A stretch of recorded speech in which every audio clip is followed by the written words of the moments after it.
So we have all the pieces in place. So let's do the reduction from CSAT, circuit satisfiability, to satisfiability.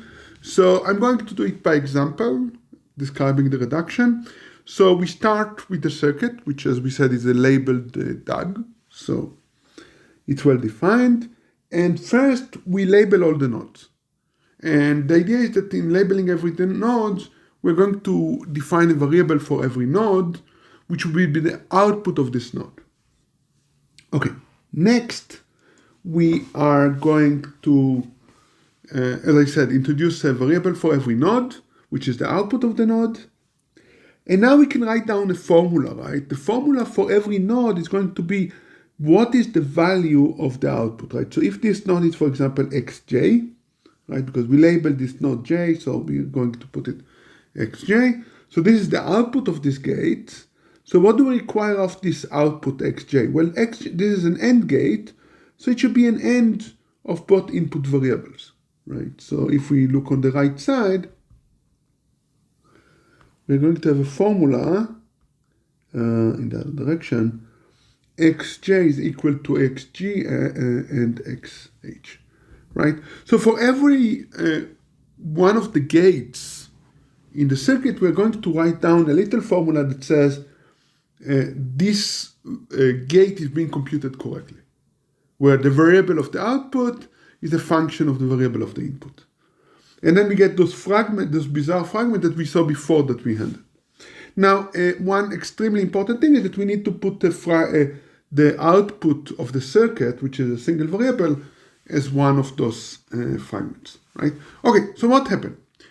We got the circuit and we generated a collection of boolean formulas defined over the variables. The important thing is that if the variable on the left, if the circuit on the left is satisfiable, then there is a choice of variable on the right side such that all those fragments, each one of those fragment formulas is correct. Why? Well, you choose the values of the variable on the left that satisfy the circuit.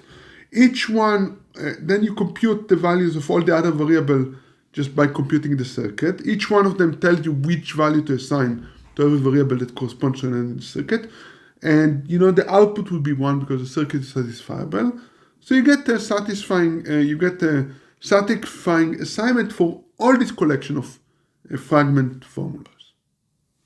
Okay. So now, since we need to satisfy all of them, we're going to just take their end. Okay. But before doing that, let us convert every one of those fragment formula into SAT formulas. Well, we already know how to do that because we already derived formulas for every one of those type of formulas. We derived the equivalent SAT formula, so we can just do it directly. So we get a collection of now SAT formulas, fragment SAT formulas, such that all of them have to be satisfied for the original circuit to be satisfied. So that's what we do. We take the end of all those SAT formula. We get this lovely formula here on the right. And this formula on the right is satisfiable if and only if the circuit is satisfiable originally, right? And the way to think about it is that each one of those SAT formula essentially guarantees that the gates are being computed correctly, the corresponding gate is computed correctly. Essentially, you have a lot of formula here that are consistency formula. It says the gates has to be computed correctly, the values are correct, and the output is correct according to the input. And the output is 1. Otherwise, of course, this huge formula is not going to be satisfied. This is why we put the output as one of the clauses. Okay, now the correctness, I essentially outlined it, right? If there is satisfying assignment to the circuit, then clearly the same assignment once you propagate the values to all the variables that we created. All the fragment formula have to hold. As such, the formula, all those variables will get the right values. All those clauses, all those fragment SAT formulas will get the right value. As such, the big one, happy formula, would be correct, being the intersection of all those things. The other direction is also easy. If the formula on the right here is satisfiable, right, then this tells you what values to assign to the input variables, because they are part of the variables of this formula. And then you go and compute the value of the circuit, but you know that the output of the circuit is going to be 1 because every one of those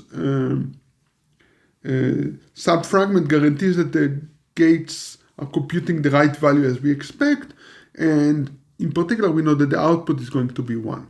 So as such a circuit is satisfiable.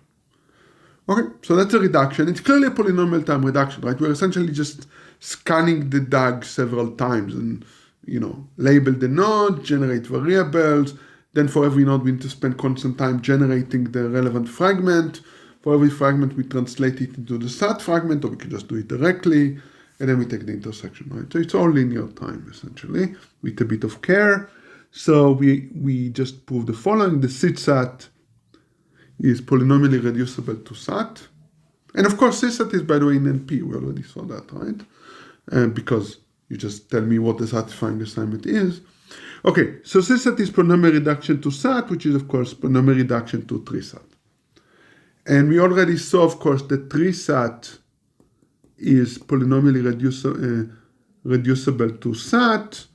So we conclude that CSAT is NP complete.